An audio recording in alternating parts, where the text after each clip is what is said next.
The future of America is looking worse each day. If something really bad happens, are you prepared to protect your family? If not, My Patriot Supply is the nation's #1 preparedness company, and they've served millions of American families.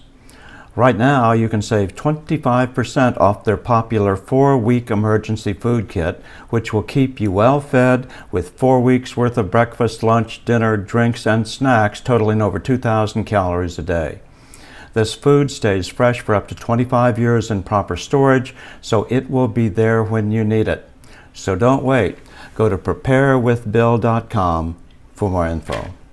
Good evening. I'm still reporting on the coup.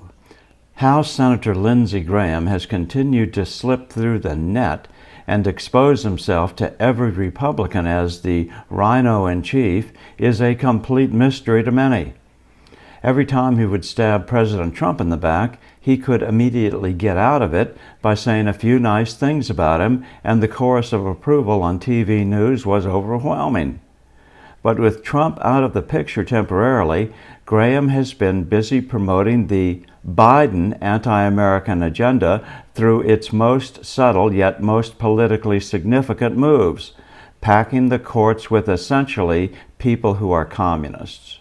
Think this is far-fetched right-wing conspiracy nonsense? Let's see what Tucker Carlson revealed tonight. Well, it turns out the Biden administration has been completely remaking the federal judiciary, as the rest of us have been focused on Afghanistan. In just the past 3 months, without many people noticing it at all, the administration has gotten a remarkable number of its judges through. Joe Biden has nominated 33 of them. 9 of those judges have already been confirmed. Many more soon will follow. So for perspective, no president in the past 40 years has come close to these numbers by this point in his first term. Many of these judges, the Biden administration will admit this, are full-blown political activists. They're not jurists, they're left-wing ideologues. They're people like Myrna Perez, who Joe Biden has just appointed to one of the most important courts in the country, the Second Circuit Court of Appeals. Myrna Perez has spent the last 15 years campaigning against voter ID laws. Anyone who wants voter ID, according to Myrna Perez, must be a racist.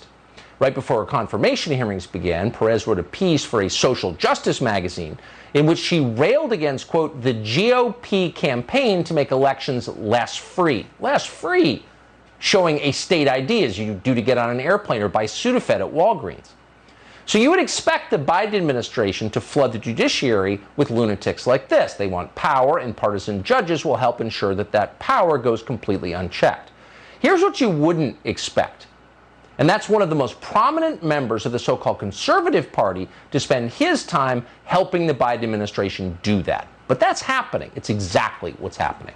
This summer, the Senate Judiciary Committee voted to advance Myrna Perez's confirmation. Every Republican on the panel voted no, except for one. Do you know who that was? It was Lindsey Graham of South Carolina. Now, why would Lindsey Graham support the confirmation of someone like Myrna Perez? Well, to answer that question, it helps to know that this is hardly an isolated case. We checked. Lindsey Graham is the only Republican on the Judiciary Committee who has not voted to reject a single judge the Biden administration has proposed, no matter how crazy they are. For procedural reasons, in a Senate split 50-50, Lindsey Graham's support matters very much. Senate aides tell us that because of Lindsey Graham, one man, the Biden administration is able to rush its nominees through the Senate confirmation process faster than any other president in memory. So the most radical president of our lifetimes gets the most judges confirmed thanks to Lindsey Graham. The question is, why are conservatives continuing to promote him and allowing him to continue to sit on the Judiciary Committee? So here's one of the reasons. Tonight, just 30 minutes after Tucker's story went out on Fox, Hannity had as a guest on his show Lindsey Graham.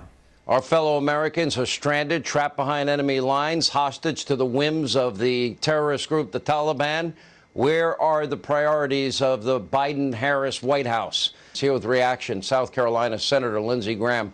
Senator, 2 big questions I have tonight, and they're really 2. Yeah. Senate Republicans need to take Lindsey Graham into a private conference room and read him the Riot Act. No more working to confirm Biden appointees or what? That's just it. Lindsey Graham just won re-election to his new 6-year term in the November 2020 election with a 54-44 margin, in other words, a landslide. Probably one of the few Republicans to do so in the troubled 2020 election. Republicans cannot afford, at least for the next 14 months, to lose his support on critical votes. That means Lindsey can pretty much do whatever he wants to do. I'm still reporting from the soon-to-be-restored Citadel of World Freedom. Good day.